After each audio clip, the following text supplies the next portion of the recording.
A rua Dona Gersina Borges, antiga Rua 26, abriga uma casa que faz parte da história do povo goiano. A casa onde viveu o fundador da capital, Pedro Ludovico Teixeira. Iniciada em 1934, a obra foi concluída em 1937, trazendo em sua arquitetura o estilo Art Deco, muito em voga na época da construção.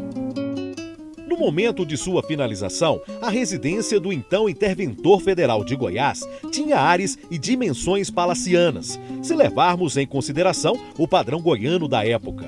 Os traços arquitetônicos foram muito bem conservados e até hoje chamam a atenção de quem por ali passa. Esta edificação de tão importante valor histórico foi tombada em 1987 pelo Patrimônio Histórico Estadual e transformada no Museu Casa de Pedro Ludovico. O Museu Pedro Ludovico Teixeira ele foi criado para contar a história da família que pioneiramente transferiu a capital da cidade de Goiás para Goiânia, construiu a capital.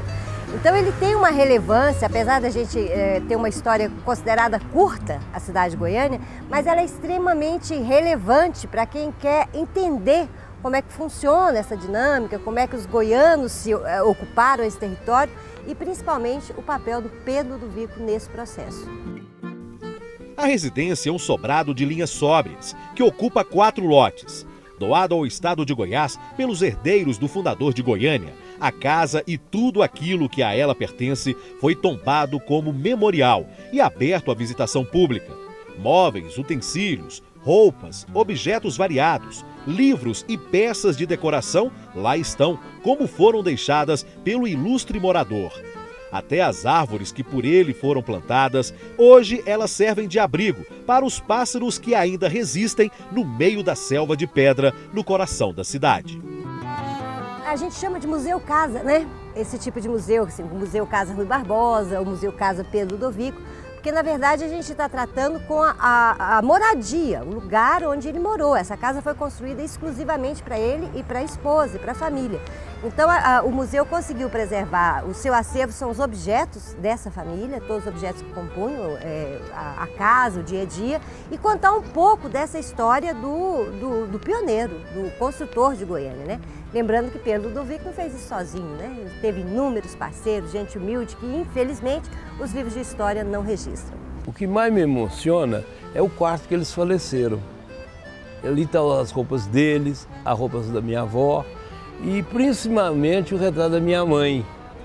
Uma pessoa que ficou 13 anos numa cama, que morreu de mal de Alzheimer, igual o meu tio, Mauro Borges. Então aquilo me deixa muito emocionado, ver aquele retrato da minha mãe ali. Então eu chego até a ter lágrimas nos olhos, de emoção.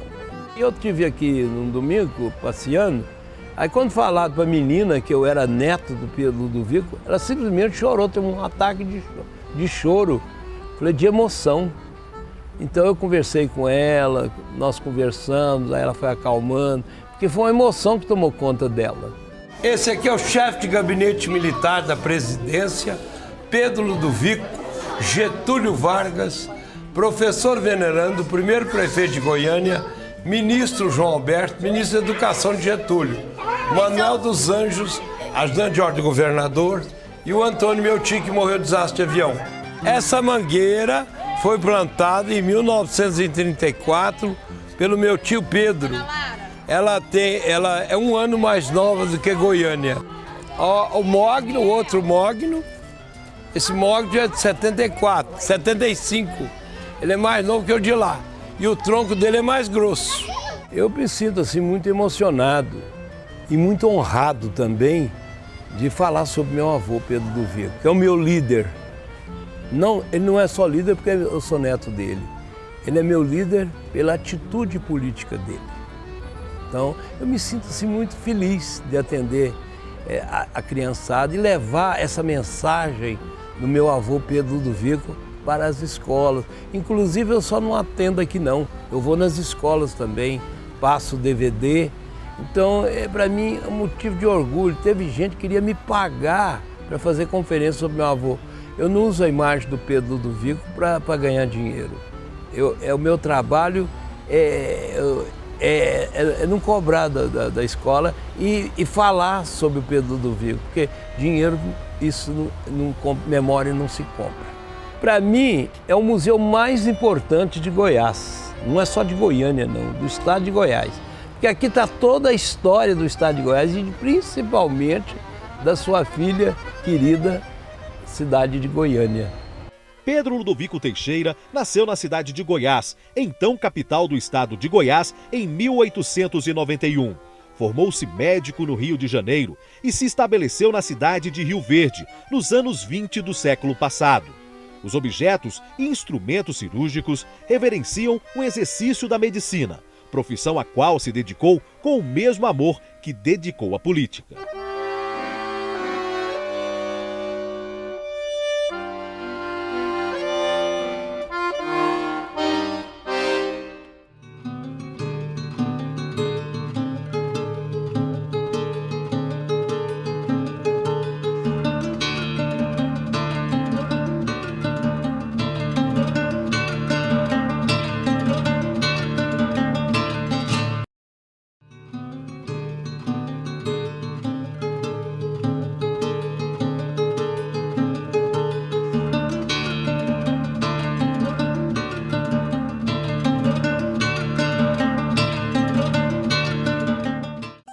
Pedro Ludovico Teixeira participou da Revolução de 1930 e acabou preso.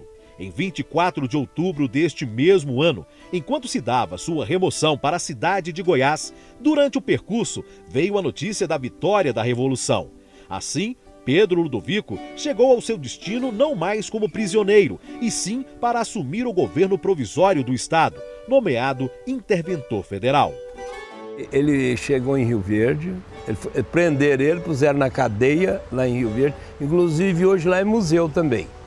Ele foi preso, foi levado para Goiás. Quando ele estava chegando em Goiás, a Revolução triunfou. De prisioneiro, nomeado por Getúlio Vargas, ele foi interventor federal. Mas a prisão dele foi o seguinte, puseram ele no camburão e a ordem do Totó Caiado era para matar ele quando chegasse em Goiás. Ou matar no perímetro urbano. O soldado avisou para ele, olha, a ordem que nós temos de matar o senhor. O coronel vai falar que o senhor está livre, a hora que o senhor sair ele vai atirar no senhor pelas costas. Ele falou, deixa comigo. Aí, doutor Pedro, o senhor está livre. Saiu do perímetro urbano de Rio Verde, né? O senhor está livre, pode sair, pode ir embora. Eu falei, não senhor, não é assim não. O senhor me dá um fuzil com 30 balas e eu vou sair de frente. Eu posso até morrer, mas vou levar muita gente comigo. Aqui é a cadeia onde meu avô teve preso na cidade de Rio Verde. Que crime que ele cometeu? O crime que ele cometeu é que ele queria mudar a capital do estado e os caiados não permitiam. Mas não é os caiados de hoje não, os de antigamente, tá? A Revolução triunfou e de prisioneiro ele passou a ser o novo interventor federal em Goiás. Este fato aconteceu no dia 24 de outubro de 1930. Por isso que ele escolheu a data 24 de outubro para o lançamento da pedra fundamental da nossa querida Goiânia, né? Em 1933, Pedro Ludovico fundava Goiânia, transfere a capital do estado e assim escreve um novo capítulo na história de Goiás. É a caneta de ouro com pedra de esmeralda que ele assinou o decreto da mudança da capital. Goiânia tem o formato do manto de Nossa Senhora Aparecida. O sonho de Pedro tornou-se realidade. Em poucos anos, a nova capital cresceu e se desenvolveu, tornando-se um moderno centro urbano. Superou todas as expectativas de seu fundador e a história mostrou que ele estava certo. Tanto que ela foi planejada para 50 mil habitantes. Hoje, Goiânia tem 1,5 milhão. Né? A última vez que até nós passeamos com ele, aí ele viu a cidade por cima, ele falou, não esperava nunca que Goiânia crescia disso. E olha lá que Goiânia, na época, tinha 400 mil habitantes só. Uma coisa que eu gostaria de registrar, que eu acho que a história ela faz pouca referência, o fato do Pedro Ludovico ser vilaboense. e não de Rio Verde. E como ele, como vilaboense, promoveu, né, todo o processo de transferência da capital, ele virou meio persona non grata da cidade de Goiás, que infelizmente não faz a devida referência à importância desse filho seu, né? Assim como Cora, eu acho que Pedro Ludovico deveria ter na cidade de Goiás uma casa onde ele nasceu, um museu, para como se a gente pudesse resgatar essa identidade cultural. Porque o Pedro ele ficou meio sem pátria, né? Porque, olha, eu nasci na cidade de Goiás, até bem adulta, eu não sabia que ele era vilaboense. É um ostracismo, é como se ele não tivesse existido, como se ele não pertencesse à comunidade vilaboense. E é importante destacar que ele, legítimo filho da cidade de Goiás, viu, não como um mero jogo político, mas a necessidade que já era decantada desde o período colonial pelos primeiros governantes, de transferir a capital para cá. Lá não havia a menor condição de se manter como capital. Questões geográficas, questões econômicas, e as pessoas esquecem disso e tratam ele como se ele fosse um rebelde, um filho que nega a pátria e transfere a capital. Eu, como vilaboense, particularmente, agradeço a iniciativa. Pedro Ludovico exerceu várias vezes os cargos de governador e senador.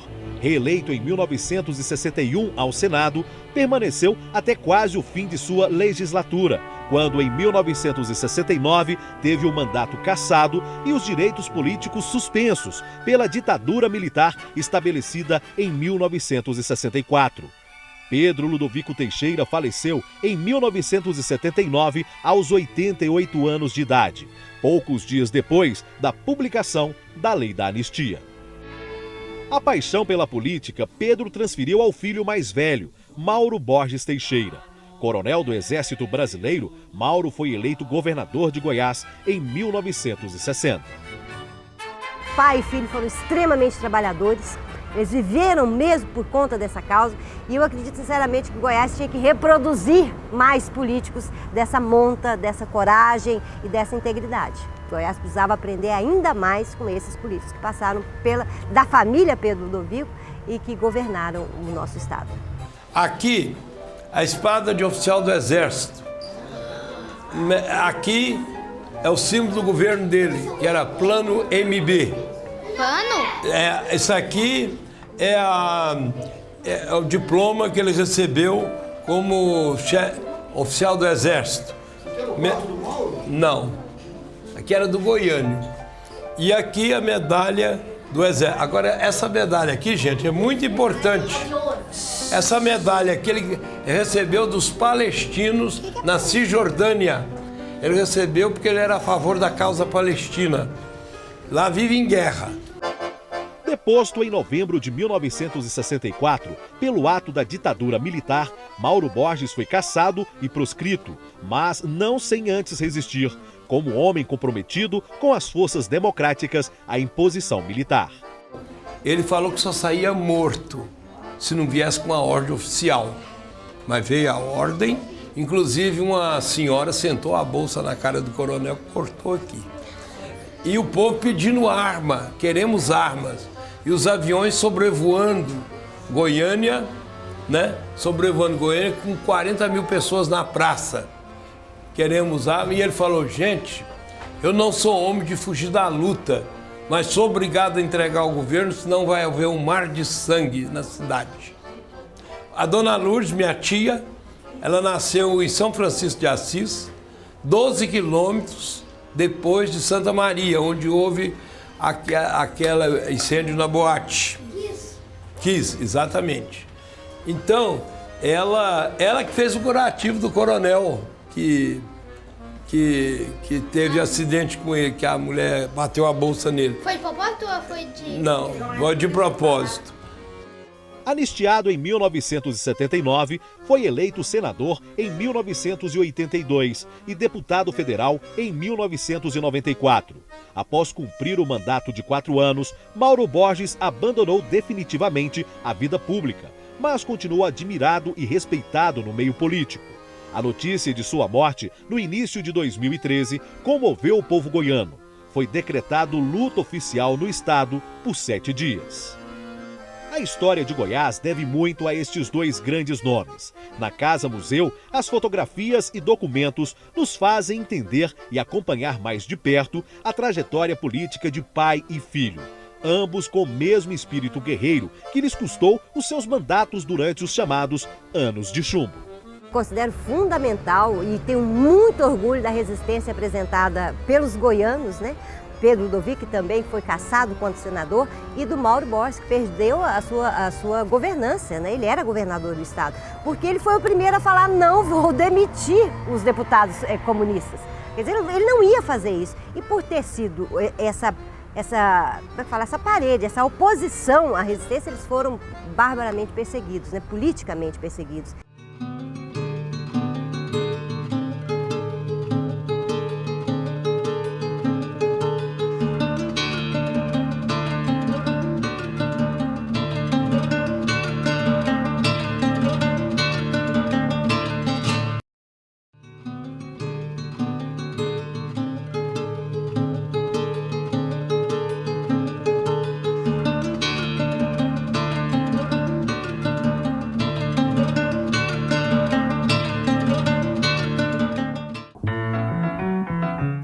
Pedro Ludovico foi casado por 58 anos com Dona Gersina Borges, com quem teve vários filhos. Aqui, na casa que construiu para sua família, o casal permaneceu unido até o final da vida.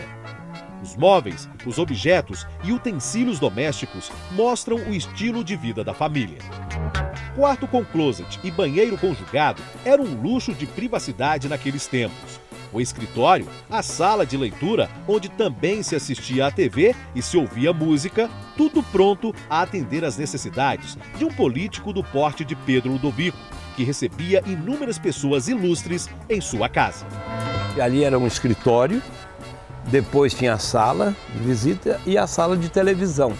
Aqui que ele reunia com os políticos para articular a política e tudo. Aqui era uma casa de políticos, né? E outra coisa, a gente almoçava aqui, dia de semana, tinha 10 pessoas almoçando na mesa e tinha 100 pessoas do lado de fora. Meu avô nunca deixou ninguém passar fome que entra aqui. Eu acho isso muito bonito. A respeito, tinha uma casa antiga que infelizmente derrubaram a casa, que onde está esse prédio aí hoje, era uma casa mais ou menos da idade de Goiânia, da idade desta casa, aliás. E inclusive morava lá um grande professor, que a gente nunca pode esquecer dele, Dr. Alaciel Prado. Ele era professor, ele foi um dos fundadores da Faculdade de Direito da Universidade Federal de Goiás. Esse nome nunca pode passar em branco. A riqueza de detalhes dos móveis em estilo português reflete a elegância discreta do casal que aqui viveu. A religiosidade típica das famílias goianas também está presente no grande número de imagens e esculturas sacras. As roupas e objetos pessoais mostram que o antigo proprietário era mesmo um homem de muito bom gosto e de hábitos bastante particulares, alguns bastante dignos de serem lembrados. Ali é o chapéu favorito dele, aquele lá de cima. Esse que está aqui, ele nunca usou ele. Ele não usava chapéu de palha, não usava. Meu avô falava muito bem francês e inglês. Ele tinha uma secretária chamada Suzy. Ele proibiu ela de falar em português com ele, para ele praticar o francês, né? Ela falava bem francês, então só falavam em francês. Este político elegante, muito bem apanhado e de gosto refinado era, na sua essência, um homem simples e dedicado à família. As fotografias expostas no museu mostram momentos flagrantes da intimidade e do carinho de Pedro para com os filhos. Uma coisa que eu achava interessante, lógico que ninguém cobrava cinema dele, mas quando eu estava no caminho para o cinema, ele me dava o dinheiro: você vai pagar, você não vai entrar de graça não. Então ele me dava o dinheiro, eu comprava o ingresso e ele entrava de graça e eu pagava. Eu achei isso muito bonito da parte dele. A casa passou por várias reformas e ampliações no decorrer do tempo para atender à necessidade da família. Após o tombamento, o prédio foi totalmente recuperado e ganhou um espaço especial para homenagear Gersina Borges Teixeira, a esposa e companheira de Pedro Ludovico. As roupas, os sapatos, bolsas, acessórios e os pequenos objetos pessoais de Dona Gersina são um tributo a essa distinta dama, que, embora nascida em outro estado, se dedicou aos goianos e se tornou conhecida como a mãe dos pobres. A grande companheira que deu suporte ao estadista Pedro Ludovico. É o seguinte, ele saiu de Goiás com 17 anos, ele era filho de pais, o pai havia abandonado a esposa, ele foi criado pelo avô e ele foi para o Rio de Janeiro. E eu acho interessante porque a data mais ou menos coincide com a época de Oswaldo Cruz. Então ele formou-se como médico sanitarista com elevadas preocupações sociais. Era um homem muito culto, lia francês, lia línguas. Então a gente até vê em alguns momentos, alguns registros, que ele fala que ele tinha uma certa dificuldade de lidar politicamente com as pessoas daqui, por conta desse elevado acervo cultural que ele carregava. Ele casou-se com Gersina Borges, que pioneiramente para a época, é uma pessoa que eu admiro muito, particularmente a Dona Gersina, que era bem o feijão e o sonho. Porque o Pedro era muito envolvido com questões políticas, com o bem da humanidade, com questões sociais mais elevadas, e ela o feijão. Porque ela que garantia a paz, a sustentação, o funcionamento dessa casa, o desenvolvimento dos filhos, né? E eu vou falar para vocês, vão ficar surpresos que eu vou falar. Quem ensinou política para o meu avô foi minha avó Gersina. Ela que ensinou, ele não sabia nada de política. Ele ensinou e ele foi um grande político. A Casa Museu Pedro Ludovico Teixeira abriga e revela aos visitantes as grandes paixões de seu ilustre morador: a política, a medicina e sua família. Nenhuma delas jamais se sobrepõe à outra e juntas fizeram de Pedro uma das maiores personalidades da história goiana. A casa respira emoção e exala vigor cívico em cada pequeno espaço que se visite. É pura história.